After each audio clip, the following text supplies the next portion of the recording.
Hi everyone, my name is Ghosh. यार already हमने अगले वीडियो में ऑपरेटर बारे में पढ़ चुके हैं और भी ऑपरेटर है, ठीक है। तो उसके बारे में बात करेंगे यार, ठीक है। हमारी ये ऑलरेडी अरिथमेटिक ऑपरेटर कवर का हो चुका है। तो हम जो पढ़ने वाले यार relational operator, logical operator, bitwise operator, assignment operator और MIC ऑपरेटर। तो बेसिकली वो अगले वीडियो में आएगा, क्योंकि यहाँ पर जो एक टॉपिक आती है इसके अंदर ही, इसके अंदर नहीं, मतलब इसको अगर मैं इसको जनरल एग्जाम्पल के थ्रू अगर मैं इसे डिस्कस करूं, ठीक है, तो उसके लिए मुझे जो चाहिए वो है हमारी इफ एल्स, ठीक है। तो आज हम इफ एल्स पढ़ेंगे और अगला जो वीडियो आएगा वहां पर हम ऑपरेटर के बारे में पढ़ लेंगे, ठीक है। खत्म हो जाएगा ऑपरेटर, ओके। तो यार देखो, तो बेसिकली क्या होता है आपको पता होना चाहिए कि कंप्यूटर सिस्टम कैसा काम करता है। 0101 बाइनरी पे काम करता है, ठीक है। तो यहाँ पर ये सिंपल चीज है, ठीक है। तो यहाँ पर मैंने कुल मिलाकर दो चीज बनाए हुए हैं, ठीक है। ये हमारी सिंटैक्स है इफ एल्स का। तो बेसिकली हुआ ये कि हमने यहाँ पर इफ लिखा, यहाँ पर एल्स लिखा। तो बेसिकली हुआ ये कि इफ के अंदर एक कंडीशन लिखेंगे। क्या लिखा है मैंने? इफ के अंदर एक पैरेंथेसिस देंगे और पैरेंथेसिस के अंदर एक कंडीशन लिखेंगे। अगर ये कंडीशन ट्रू हो गया, वो इफ के अंदर घुसेगा। समझ में आ रहा है क्या बोल रहा हूँ? इफ के अंदर घुसेगा। What do you mean by if? If ये है यहाँ से यहाँ तक, ये है इफ का बॉडी और यहाँ से यहाँ तक है एल्स का बॉडी। ये वाला ऑप्शन और यहाँ से ये है हमारी इफ का एल्स का ओपन ब्रैकेट और एल्स का क्लोज ब्रैकेट, और ये इफ का ओपन ब्रैकेट, इफ का क्लोज ब्रैकेट, ठीक है। तो ये है हमारी इफ का ओपन ब्रैकेट और क्लोज ब्रैकेट। तो फिर आप ये बोल सकते हो कि इफ का यहाँ से यहाँ तक है इफ का बॉडी और यहाँ से यहाँ तक है एल्स का बॉडी। तो बेसिकली होगा ये कि अगर इफ का अंदर कोई कंडीशन ट्रू हो जाएगा तो वो इफ के अंदर बॉडी में घुसेगा। बॉडी के अंदर कुछ भी, मान लो कुछ भी है हमारी, मतलब मेरी जरूरत के थ्रू मैं काम करना चाह रहा हूँ, तो बेसिकली आप ऐसा मान सकते हो कि इफ के अंदर कुछ पर्सन कुछ काम करना चाह रहा है, तो बेसिकली वो अंदर में घुसेगा और उसका काम कराएगा। मतलब कुछ भी, मान लो मैंने कुछ भी लिखूंगा, ठीक है। ओके, तो समझ में आ रहा है। तो यहाँ पर एक कंडीशन लिखेंगे। अगर ये कंडीशन ट्रू हो गया तो क्या होगा यार, ठीक है, समझ में आ रहा है पॉइंट? तो इसके अंदर घुसेगा और ये काज काम कराएगा अगर ये कंडीशन ट्रू हो गया, ठीक है। ओके, तो आपको पता होना चाहिए कि भाई मैंने आपको बहुत बार बोला है कि अगर ट्रू है, ठीक है, अगर ट्रू है तो उसकी वैल्यू क्या है यार? 1 है। अगर ट्रू नहीं है तो वो क्या है यार? फॉल्स है। अगर हमारी रियल वर्ल्ड में दो ही चीजें होता है, एक होता है हमारी ट्रू वैल्यू, एक होता है हमारी फॉल्स वैल्यू। तो अगर ट्रू है तो हम उसे मानेंगे 1 और अगर फॉल्स है तो हम उसे मानेंगे 0।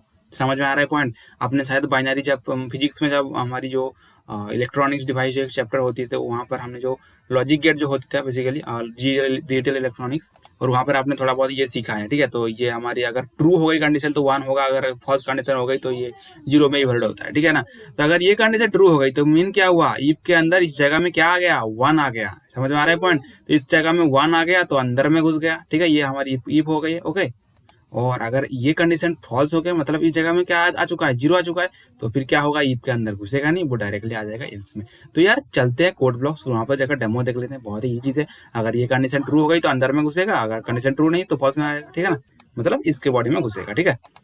तो देखो यार, पहले तो आपको ये हेडर फाइल लेना है, ठीक है। तो हैज इंक्लूड स्ट्रीम जो हमारी हेडर फाइल है, तो उसे बस हमारी प्रोग्राम पे इसे ले लेना है, ठीक है।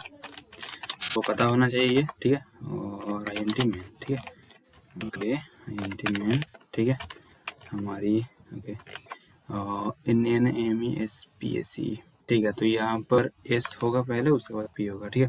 तो यार हमारी हो चुका है, ठीक है। तो अगर मान लो लेट से मैंने यहाँ पर कुछ, मुझे क्या बोला, मैं एक इफ लिखूंगा और इफ के अंदर एक कंडीशन होगी, तो बाद में लिखेंगे उसे, और इसके अंदर ये हो गई हमारी इफ के ब्लॉक, और उसके बाद हम लिखेंगे एल्स, ठीक है, और उसके बाद हमारी एल्स का ब्लॉक, ठीक है। तो इसके अंदर मैं एक काम करता हूँ, कुछ सी आउट करा देता हूँ बस, और कुछ लिखेंगे यहाँ पर हम जस्ट, अगर मैंने क्या बोला, इसके अंदर अगर ट्रू होगा तो इसके अंदर घुसेगा, मतलब इफ के अंदर यहाँ से यहाँ तक जो इफ का ब्लॉक है इसके अंदर घुसेगा। तो मैं यहाँ पर यस ही लिख देता हूँ, क्योंकि अगर ट्रू हो गई तो यस लिख सकते हैं ऐसे, ठीक है। आप कुछ भी लिख सकते हो, तो आपकी मर्जी है, ठीक है, क्योंकि आप सी आउट के थ्रू कुछ भी लिख सकते हो। यहाँ पर मैं नो प्रिंट कर देता हूँ, बस ये वाला, ठीक है। तो इफ के अंदर मुझे कंडीशन लिखना है, तो लेट से मैं एक काम करता हूँ, यहाँ पर मैं लिख देता हूँ इंटीजर, लेट से a इक्वल्स टू 10 है और लेट से b इक्वल्स टू 20 है, ठीक है। तो मैं यहाँ पर लिख दिया ऐसा। समझ में आ रहा है पॉइंट?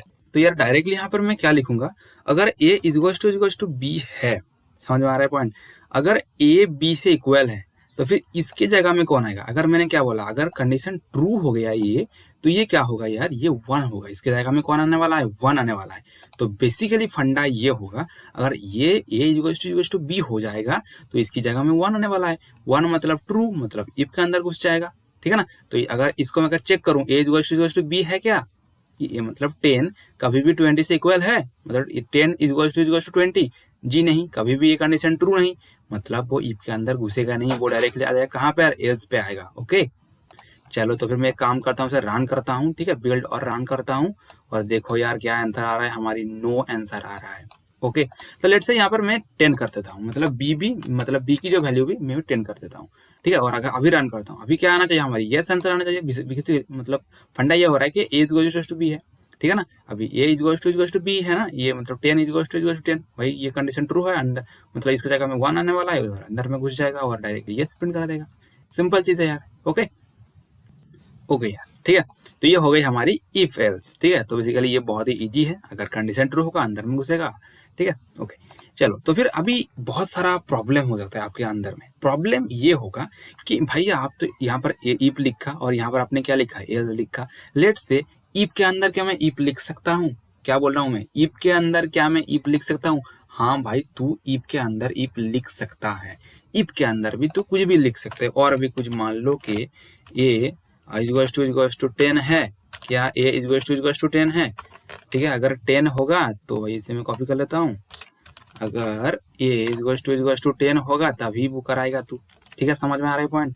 तो फिर मैंने क्या किया, यहाँ पर इफ के अंदर और एक इफ लिख दिया, अगर ए की वैल्यू 10 होगी तभी यस प्रिंट कराओ, वरना नहीं, समझ में आ रहा है, ए इज टू अगर 10 होगी तभी ही प्रिंट कराओ, वरना नहीं, मैंने इफ के अंदर भी और इफ लिख दिया।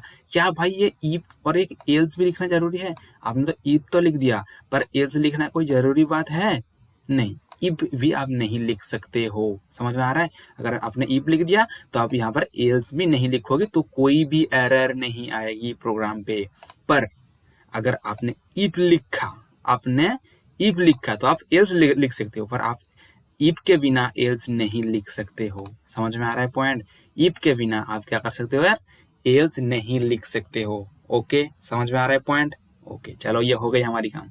ओके तो अब ऐसा कुछ नहीं है, मतलब हमारी कुछ जरूरत की वजह से, मतलब अगर ये समझ में आ रहा है ना पॉइंट, मतलब हमारी कुछ डेटा को अरेंजमेंट करने के लिए बस हम ये इफ एल्स लगाएंगे, अगर ट्रू होगा कंडीशन तो इफ के अंदर घुसेगा, समझ में आ रहा है ना पॉइंट, अगर ए इज टू बी होगा तभी तो हम यस बोलेंगे, हाँ भाई तू ए की वैल्यू 10 ही है और इसे यस प्रिंट कराओ, सिंपल सा चीज है यार, समझ में आ रहा है पॉइंट। चलो तो ये तो हमारी कुछ प्रॉब्लम जो थी हमने आपके साथ डिस्कस कर दिया। अभी नेक्स्ट टॉपिक की ओर चलते हैं, और वो ये है कि अभी आपने तो भाई बोल दिया कि आप ये तो मतलब ये क्या कर रहे हो, आप सीधे सीधे डिक्लेयर कर रहे हो वैल्यू को, इसे क्या बोलते हैं यार, डिक्लेरेशन बोलते हैं ना, इसे समझ लो यार, इसे क्या बोलते हैं यार, इसे बोलते हैं सीधी सी डिक्लेरेशन, मतलब आपने मतलब ऐसे डिक्लेरेशन कर दिया। लेट से मान लो कि अभी ये तो हमने डायरेक्टली मतलब डिक्लेरेशन कर दिया और डायरेक्टली हम काम कर रहे हैं, है ना। ओके अगर मान लो यूजर ने अगर इनपुट देगा, ठीक है, ये तो हमने डायरेक्टली डिक्लेयर किया और डायरेक्टली हम इसे अगर मैं रन करूं इसे डायरेक्टली हमारी आंसर दे रहा है। लेट से मान लो यूजर यहाँ पर कुछ इनपुट देगा, ठीक है ना, और इनपुट देने के लिए आपको एक ऑपरेटर होता है, जो होता है हमारी एक ऑब्जेक्ट बोलते हैं, उसे ऑपरेटर नहीं, उसे बोलते हैं सी इन। ओके क्या बोलते हैं इसे, सी इन बोलते हैं, ठीक है। लेट से मैंने यहाँ पर वैल्यू कुछ दिया नहीं, ठीक है, क्या किया मैंने यहाँ पर कुछ वैल्यू दिया नहीं। ओके समझ में आ रहा है पॉइंट, यहाँ पर मैंने क्या किया, कुछ वैल्यू नहीं दिया, मतलब मेरे हिसाब से मैं कुछ भी वैल्यू नहीं दूंगा इसके अंदर, कि मैं डायरेक्टली ऐसा लिख सकता हूँ, सी इन लिखेंगे और देन मैं क्या लिखूंगा, ए, और देन मैं लिखूंगा बी। ओके समझ में आ रहा है पॉइंट। तो बेसिकली क्या होगा, इसके थ्रू हमारी ए और बी की इनपुट हो जाएगी, ठीक है। अगर मैं इसे रन करूंगा अभी देखो क्या होगा, अभी अगर मैं रन करता हूँ इसे तो देखो यार ऐसा एक इंटरफेस आ रहा है, कुछ भी नहीं दिया, ये यस और नो कुछ भी नहीं आ रहा है। यहाँ पर अगर मैं 2 नंबर इनपुट दूंगा तभी हमारी प्रोग्राम चलेगी, वरना नहीं। मैं यहाँ पर 10 और उसके बाद भी मैं 10 ही दे देता हूँ, ठीक है। तो बेसिकली हमने 2 नंबर इनपुट दे दिया, देखो उसके बाद बोल रहा है यस। अगर मैं फिर से रन करता हूँ और मैं कुछ अलग नंबर देता हूँ तो क्या होता है, देखो मैंने 10 दे दिया, उसके बाद मैंने 20 दे दिया, तो क्या हो रहा है, नो हमारी आंसर आ रहा है। क्यों नो आ रहा है, क्योंकि हमने जो इनपुट दिया 2 नंबर की वो सही नहीं है, मतलब 2 इक्वल नहीं है, इसीलिए नो आया, यस एल्स के अंदर आया। समझ में आ रहा है पॉइंट।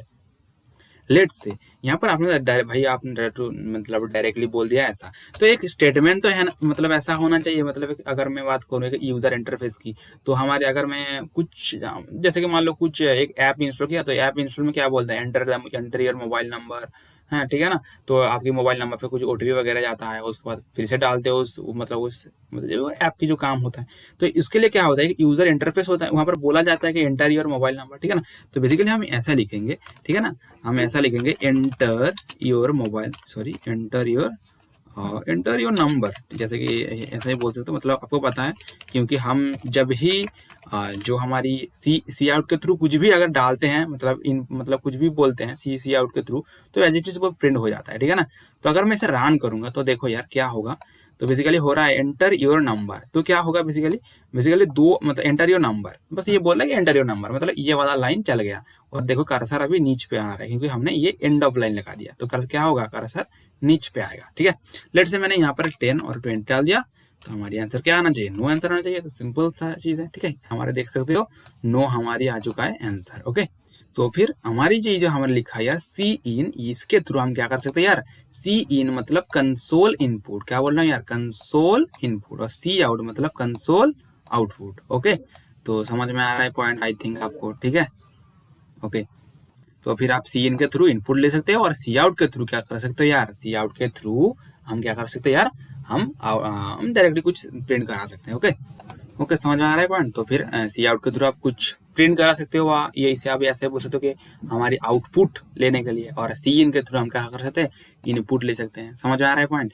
चलो, तो फिर आपने जब ये हमने सी प्लस प्लस एक कोर्स जब लॉन्च करे थे, उस टाइम आपको मैंने बोला था ये हेडर फाइल, ये जो आईओ स्ट्रीम मैंने हेडर फाइल दिया, अगर मैं इसको यूज नहीं करता हूँ और मैंने सी इन और सी आउट को यूज करता हूँ तो प्रोग्राम पे एरर आएगा। मैं आपको अभी इसका प्रूफ दिखाऊंगा। ओके, देखो मैंने क्या बोला, आप ऐसे लिख सकते हो, ठीक है। अगर ऐसे लिख दोगे तो बेसिकली क्या होगा, आपकी मतलब प्रोग्राम पे ये लाइन पढ़ा नहीं जाएगा। समझ में आ रहा है, ये लाइन कभी पढ़ा नहीं जाएगा। ओके, तो मैं यहाँ पर क्या करता हूँ, अभी रन करता हूँ इसे, ठीक है। तो रन जब करूंगा, देखो ये सी आउट के थ्रू जो लाइन है यहाँ पर एरर आ रहा है, ठीक है। तो मैं इसे मैं कमेंट आउट कर देता हूँ, ठीक है। अब जब भी ऐसे कमेंट आउट करते हैं, अगर ऐसे कमेंट आउट करते हो तो बेसिकली क्या होगा, प्रोग्राम की जो कंपाइलर है इसे पढ़ेगा नहीं, ये वाला लाइन भी पढ़ेगा नहीं, ये वाला लाइन भी पढ़ेगा नहीं, और ये वाला लाइन भी पढ़ेगा नहीं। ओके, तो अब ऐसे कमेंट आउट कर देता हूँ। मैं फिर से रन करता हूँ, रन करो तो सी आउट फिर से मतलब प्रॉब्लम बोल रहा है, ठीक है। मैं सी आउट को फिर से कर रहा हूँ, ये वाला भी। ओके, मैं इसको भी क्या कर रहा हूँ यार, इसे भी मैं कमेंट आउट कर रहा हूँ, ठीक है। और अभी रन कर रहा हूँ, देखो अगर मैं रन करूंगा, अभी प्रोग्राम चल गया, हमारी प्रोग्राम चल गया, पर हमने कुछ सी आउट तो किया नहीं, सी आउट या सी इन कुछ भी किया नहीं, ठीक है ना। हमें पूरा वो छोड़ दिया, ठीक है ना। तो हमारे देखो प्रोग्राम पे कुछ हुआ नहीं। या तो बेसिकली क्या होगा, तो आपने मन में घुसा लिया कि भाई आपको ये हेडर फाइल तो देना है, वरना नहीं चलेगा काम। ओके, चलो हो गई हमारी काम, आपको समझ में आ गया होगा आई थिंक, ठीक है। ओके, तो मैंने जो टॉपिक मैंने आपको समझने मतलब बोलने की कोशिश किया था, इसके अंदर एज इट इज कुछ भी लिखूंगा तो ये हमारी एक कंडीशन मानी जाएगी, और अगर ये कंडीशन ट्रू होगा अंदर में घुसेगा, ठीक है। तो बेसिकली अगर मैं इस प्रोग्राम की बात करूं तो क्या हो रहा है ये कि हमने 2 नंबर इनपुट दे दिया। अगर ए इज टू बी है, अगर ए और बी की वैल्यू इक्वल है तो वो क्या करेगा, ये है यहाँ से यहाँ तक क्या है, ये ईप का बॉडी है, वो डायरेक्टली क्या करेगा, ईप के बॉडी के अंदर वो घुसेगा, बस ये काम उसका, ठीक है। और अंदर में घुसने के बाद यहाँ पर और एक ले लिया इन्हें, मतलब यहाँ पर इन्होंने क्या किया, और एक स्टेटमेंट पढ़ लिया, ठीक है। यहाँ पर मतलब स्टेटमेंट नहीं, यहाँ पर और एक कंडीशन से चेक करनी पड़ेगी, मतलब ईप के अंदर घुसा और यहाँ पर फिर से चेक कर रहे हैं, मतलब फिर से चेक करना पड़ रहा है, ठीक है। ए इज टू 10 है, क्या ए की वैल्यू मतलब 10 के इक्वल है, तभी ये स्पिन कराओ, वरना नहीं, ठीक है। तो मैं एक काम करता हूँ, मैं एज को मैंने क्या बोला, एज को हटा सकते हो, ठीक है। तो आप हटा दिया मैंने, ठीक है। मैं रन करता हूँ, देखो प्रोग्राम पे कुछ भी एरर नहीं आएगा, ठीक है।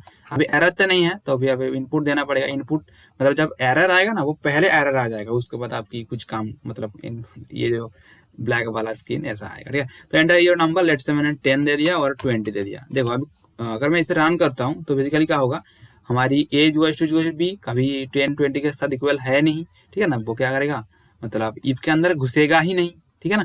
तो क्या होगा, कुछ भी नहीं होगा, सिंपल चीज है, इफ के अंदर घुसेगा ही नहीं। मतलब वो मतलब कंट्रोल की अगर बात करूं मैं, तो इफ के ये तो इफ का बॉडी है हमारी, ठीक है ना, यहाँ से यहाँ तक इफ का बॉडी है, तो इफ के बॉडी के अंदर कुछ घुसेगा नहीं, उसके बाद तो कुछ स्टेटमेंट है ही नहीं। अगर मैं इसके बाद कुछ लिख भी दूं ना यार, समझ आ रहा है पॉइंट, वो डायरेक्टली वो प्रिंट करा देगा, ठीक है। अगर मैं यहाँ पर कुछ लिख दूं तो डायरेक्टली वो प्रिंट करा देगा और कुछ नहीं करेगा, सिंपल चीज है यार, ठीक है। तो मैंने क्या बोला, इफ के अंदर ऐसा लिख सकते हो। चलो मैं इसको हटा देता हूँ, मैं ये मेरे काम की है नहीं, ठीक है। अभी और एक आपको समझने की कोशिश करूंगा, जो है हमारी एल्स, ठीक है। हमें एल्स के अंदर ठीक है, तो ये मैंने लिख दिया। ठीक है, तो ये हो गई हमारी ईप की बॉडी के अंदर। चलो, आपने तो भाई बोल दिया कि ईप के अंदर आप ईप लगा सकते हो, कोई बात नहीं। और ईप के अंदर आपने ईप भी लिख दिया है, ईप के अंदर आप एल्स भी लिख सकते हो। समझ में आ रहा है? यहाँ पर मैंने जो ईप लिखा ना यार, मैंने यहाँ पर ईप के अंदर कुछ लिखा, क्या ए इक्वल्स टू बी है, सॉरी ए इक्वल्स टू 10 है, तो अभी तभी काम कराओ, वरना नहीं। ठीक है, वरना नहीं। ये ईप की बॉडी बन गई है और इसे कॉपी करता हूँ मैं। ठीक है, और यहाँ पर मैं पेस्ट कर देता हूँ, मैंने और डेमो देने के लिए बस कर रहा हूँ और कुछ नहीं। यहाँ पर आप एल्स भी लिख सकते हो, आप कुछ भी मन कर सकते हो, आप लिख सकते हो ऐसे। ठीक है, ओके, तो आपने समझ में आ गया होगा। इसके अंदर कुछ भी सी आउट वगैरह वगैरह कर सकते हो, मैं अभी इतना डिटेल्स में जाऊँगा नहीं। ठीक है, चलो मैं ऐसे कर देता हूँ, मैं डायरेक्ट पेस्ट कर दूँ। ठीक है, तो चलो यार, ईप के अंदर मैंने क्या बोला, आप अगर ईप लिख रहे हो तो आप एल्स लगा सकते हो। ठीक है, आपकी जरूरत के हिसाब से। अगर मान लो मैं एल्स लगाना चाह रहा हूँ, ठीक है, एल्स आप ऐसे नहीं लगा सकते हो। अगर आपको ईप लिखोगे तभी आप एल्स लगा पाओगे, वरना नहीं। ठीक है, तो ईप एल्स के बिना, मतलब ईप चल जाएगा एल्स के बिना, पर एल्स चलाने के लिए हमें चाहिए एक ईप। ओके, चलो ये हो गई हमारी काम। अभी एल्स के अंदर हम क्या करेंगे यार, ईप लगाएंगे। समझ में आ रहा है पॉइंट? ये हो गई हमारी एल्स की बॉडी, और ये इफ के बाद हम क्या लिख सकते हैं, एल्स भी लिख सकते हैं ऐसे। ओके, और इफ के अंदर लेट से मैंने कुछ भी लिख दिया, क्या ए इक्वल्स टू 20 है। अगर 20 है तो भाई कुछ भी मान लो, कुछ भी लिख दो यार, मैंने मेरी मर्जी के हिसाब से लिख रहा हूँ। ठीक है, लेट से मेरा नाम लिख दिया मैंने। ठीक है, छोटी लिख दिया, उसके बाद एंड ऑफ लाइन लगा देता हूँ। ठीक है, आप ऐसे लगा सकते हो। ठीक है, यहाँ पर मैं कुछ भी कर देता हूँ। ठीक है, लेट से कुछ भी मान लो यार। ओके, ठीक है, मैं ओके पिन कराता हूँ, बस और कुछ नहीं। ठीक है, तो ऐसे आप करा सकते हो। ओके, तो समझ में आ रहा है पॉइंट? तो बेसिकली क्या होगा, अगर प्रोग्राम की मैं ट्रेस की बात, मैं ट्रेसिंग करो, इसे ट्रेस करो यार, ये कैसा काम हो रहा है। तो बेसिकली क्या हो रहा है यार, सो यार पहले तो हम, अगर मैं रन करूंगा इसे, तो पहले क्या होगा, एंटर योर नंबर पर डायरेक्टली प्रिंट कर देगा। उसके बाद सी इन के थ्रू हम क्या करेंगे, 2 नंबर को इनपुट ले लेंगे। ठीक है, इनपुट ले लेंगे ऐसे। ठीक है, और इनपुट लेने के बाद यहाँ पर वो डायरेक्टली क्या करेगा, ईफ जो ब्लॉक है इसके अंदर वो कंडीशन चेक करेगा। अगर कंडीशन ट्रू होगा वो डायरेक्टली पिन करा देगा, अगर कंडीशन नहीं ट्रू होगा वो एल्स के बॉडी के अंदर घुसेगा, जो यहाँ से यहाँ तक है। ठीक है, वो एल्स के बॉडी के जब भी घुसेगा, यहाँ पर वो डायरेक्टली, यहाँ पर वो ईफ है, वो डायरेक्टली वो यहाँ पर चेक करेगा। अगर कंडीशन ट्रू हो गया तो डायरेक्टली सी आउट करा देगा, वरना नहीं, वरना ये एल्स में आएगा और एल्स में जाकर डायरेक्टली ये वाला ओके वाला चला देगा। ठीक है ना, पर आप क्या कर सकते हो, अगर ईफ के अंदर भी और एक ईफ लगा सकते हो, आपकी मर्जी है। आप यहाँ पर भी लगा सकते हो और यहाँ पर एल्स भी लगा सकते हो, आपकी मर्जी है यार। ठीक है, तो आप ऐसे भी लिख सकते हो। ठीक है, आपकी मर्जी है। मैं सी आउट हटा देता हूँ यहाँ से, क्योंकि पता होना चाहिए आपको कि सी आउट भाई जहां पर भी कैसा भी लगा सकते हो, आपकी मर्जी है। इफ के अंदर भी आप लगा सकते हो, एल्स के अंदर फिर से भी इफ एल्स लगा सकते हो, आपकी मर्जी है। आप प्रेजेंट की, मतलब आपकी क्या बोलूं, अगर रिक्वायरमेंट के हिसाब से आप कहीं पर भी लगा सकते हो। पर आपको एक चीज ध्यान देना है, वो ये है, विदाउट इफ आप एल्स नहीं यूज कर सकते हो। ओके, समझ में आ रहा है पॉइंट? चलो इस वीडियो खत्म कर देते हैं यहाँ पर, क्योंकि अगले वीडियो में जब ऑपरेटर पढ़ेंगे वहां पर आपको बहुत सारा अच्छी नॉलेज मिल जाएगा। ठीक है, तो बस आपको ऐसा ध्यान देना है कि आप सी इन के थ्रू ही आप क्या कर सकते हो यार, इनपुट ले सकते हो। और without this header file you do not use this this object, ये वाला जो हमने लिखा सी आउट और सी इन। ओके, समझ में आ रहा है पॉइंट? चलो, तो हो गई हमारी काम यार। ओके, ज़्यादा डिटेल्स में जाएंगे नहीं, क्योंकि हम जब वहाँ पर पढ़ाएंगे आपको समझ में आ जाएगा, आपको इतना फिक्र करने की जरूरत नहीं है। ठीक है, तो चलते हैं, बाय बाय, सी या, have a good day, next और मिलते हैं यार अगले वीडियो में, जो है हमारे ऑपरेटर। ठीक है, ओके। देखो यार, ऑपरेटर बहुत सारा वीडियो आने वाला है। ठीक है, तो आपको थोड़ा बोल दूँ लास्ट में, ऑपरेटर की बहुत सारा वीडियो आने वाला है, अच्छी तरह से देखना। ठीक है, आपको समझ में आ जाएगा। ओके।